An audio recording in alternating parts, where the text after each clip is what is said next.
Today, we're taking a look at the Aaron Rodgers contract dispute from all angles. Will he retire? Will he play for the Packers this season? Or will he be traded? My name is Kevin Allen, aka the Geek from DFS Army, and this is the Bold Call Fantasy Football Podcast. Got the best coaches in the game, we really ain't playing. We regroup up in the Slack chat where the coaches debrief. We be piecing these puzzles, occupy the chunk of the pie. Ain't no lie when we hit the block, helmets, casket is top. You be seeing helmet after helmet, helmet after helmet. First place, second place, fifth place, eighth place, 12th place, 15, 16, 20. So many helmets, you got blurred vision, we got... All right, what's up, everyone? So we're taking a look at the Aaron Rodgers contract dispute situation. And I'm going to a couple of headlines from the last few days, and then we're going to go back to the beginning and understand where this all started from. So just yesterday, July 24th, NBC Sports Edge and all other media outlets put out a note that sportsbooks are dropping all Aaron Rodgers props and bets and anything related to the Packers because there's some speculation going around that Aaron Rodgers was getting ready to retire. Okay, that's fine.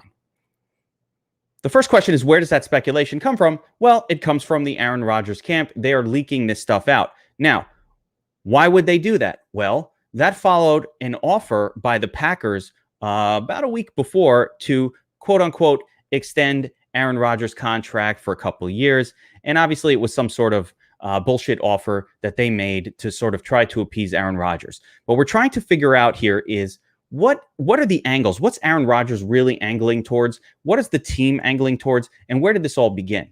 So this all started last season in the draft, 2020 draft, when the Packers traded up to select Jordan Love with the 26th pick in the NFL draft. That was basically a slap in the face to Aaron Rodgers, who had been a game away from the Super Bowl just the year before, lost to the 49ers, and still believed that the Packers were a Super Bowl contending team. Aaron Rodgers truly feels that the Packers have not given him the weapons to succeed. And we see it on the team where they essentially have one elite offensive player in Davante Adams and a bunch of ne'er-do-wells. So here you have a Packers team that, instead of going out and getting Justin Jefferson or any of the elite wide receivers available in last year's draft, and we've seen the T. Higgins, we've seen all of these guys show incredible success already, the Jerry Judys, the CeeDee Lambs. It was an incredible draft last season for wide receivers, well into the second and third rounds.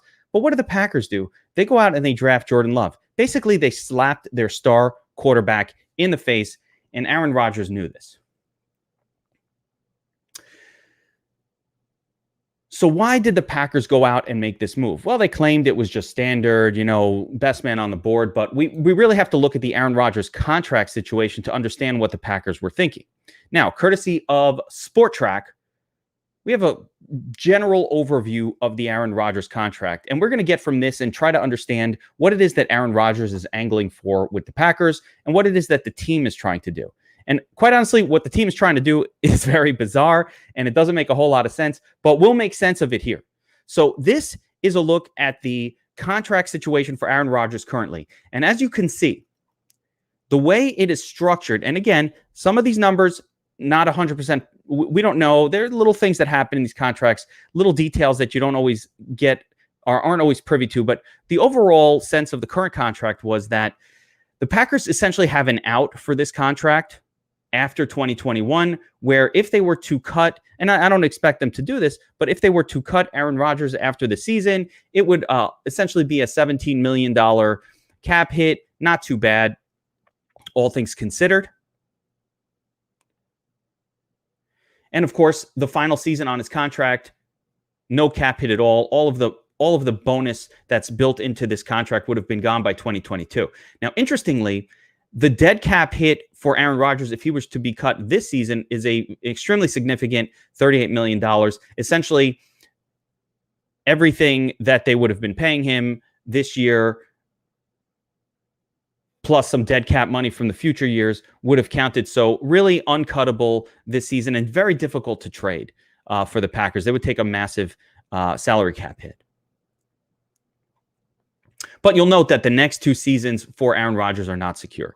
Now, the Packers made some sort of claim that they offered him an extension. But again, that extension probably a bullshit saving face kind of offer. And you could tell by the fact that they've also broken off negotiations with Davante Adams that something rotten at the core of this team's front office, or they're playing games. Who knows? Now, the even more recent headline, and this is the one that really gets us. So what is this retirement headline always seemed like bullshit to me. This is posturing. Again, the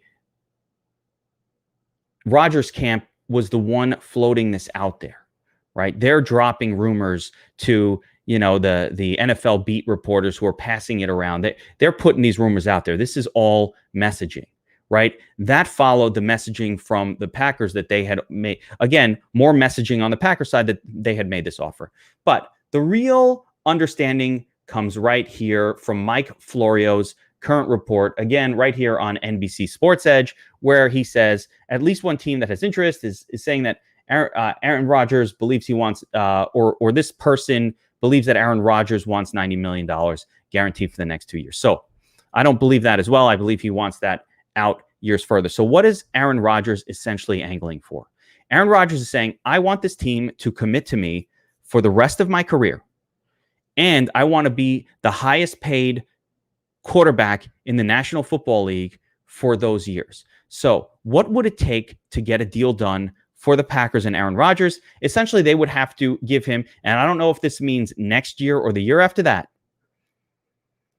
but a 2-year extension with $45 million guaranteed per season, which would essentially lock him in. You could not cut. It would make him uncuttable for between the next 3 to 4 seasons. And if the Packers, so essentially the opening salvo from the Rodgers camp is, we're going to lock in the next 2 years that's already on my contract, and then give me 2 more years at $45 million guaranteed apiece, essentially saying you cannot cut me at any point along the way. And that will take Aaron Rodgers to his 42 or 43-year-old season.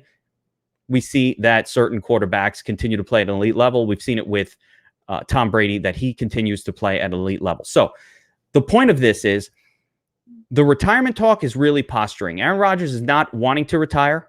What he wants is security with the Packers going forward for multiple years, essentially locking out the quarterback that the Packers took here. Because if you have Jordan Love on your team, if you guarantee Aaron Rodgers 3 or 4 seasons from now, Jordan Love will essentially be coming up on his second contract. He's a first-round quarterback. Before they could ever actually play him, that essentially means that the Packers would have wasted that pick on Jordan Love, or they'd have to trade him away and try to get anything they could in return. So this situation is ongoing. This dispute is ongoing. But again, looking at the contract, 2021 already covered. So 2022, or more likely 23, 24, picture these 2 seasons, 23 and 24, guaranteed at $90 million. That's what Aaron Rodgers is requesting. Obviously, there's room here for negotiation back and forth, but the GM of the Packers, and there you go, Darnell's right, the GM of the Packers has screwed this up royally. They screwed up royally when they drafted Jordan Love. They slapped the franchise player, a beloved player in Wisconsin. By the way, just personal opinion here, and we're going away a little bit from analysis when I give my personal opinion, like, how do you do this? All right, Aaron Rodgers is the Packers right now. And if you look at what the Giants did with Eli Manning, I mean, they continued to play Eli Manning 4, 5, 6 years after he was finished. Aaron Rodgers is coming off perhaps one of the best seasons of his career at age 38. He's still an elite quarterback. He clearly a top 5 NFL quarterback, and the only answer to leading this Packers team to a Super Bowl. They're not getting there with Jordan Love or anything. They're going to have to start from scratch. They still have an elite player. They're still in the conversation for the Super Bowl every single year. My opinion is, give this man his money, okay? In the voice of Teddy KGB from Rounders, pay this man his money. That's what they should be doing. So understand that everything we're seeing right now is a lot of noise and posturing, both from the Rodgers camp and from the Packers side. But in the end of the day, My opinion is the most likely scenario is these two sides need to come together and they need to pay Aaron Rodgers. The Packers will need to get rid of Jordan Love, most likely, maybe trade him away, try to get something in return.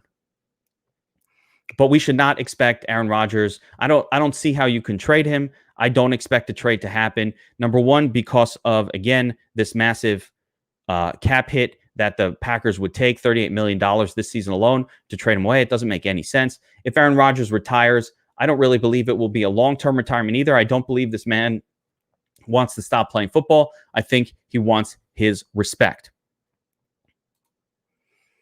Stay tuned, of course, as we see things develop.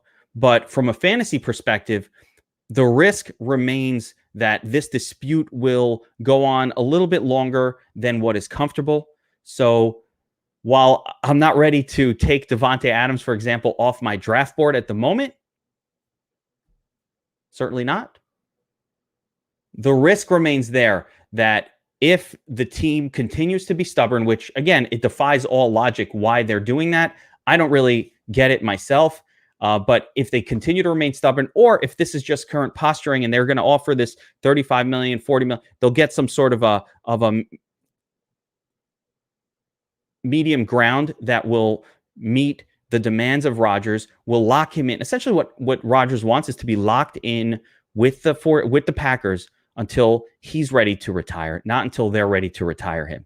He thinks that he's built up enough reputation, enough status in his career that he should be able to determine his own last season when he should retire. And he's correct. I thought that the Patriots did the wrong thing by not making sure that they kept Tom Brady through the end of his career. And we'll see if the Packers make a similar mistake, but I don't think so. I think in the end of the day, it behooves all sides here to come to an agreement, set up Aaron Rodgers so that he finishes his career with the Packers at his own leisure, whenever he wants, not when the Packers want, when on his own terms. He deserves that. And even if the Packers need to suffer from a 42-year-old season from Rodgers where he's just not that good and they pay him big money and it's guaranteed, so what? You make the deal. Stay tuned, guys. This is a developing situation. We'll see where things go. But in my mind, the most likely end result is the Packers bending down, spreading cheeks, and accepting whatever it is that Rodgers is demanding. So stay tuned, everyone. And of course, good luck this season. We'll see you next time on the Bowl Call.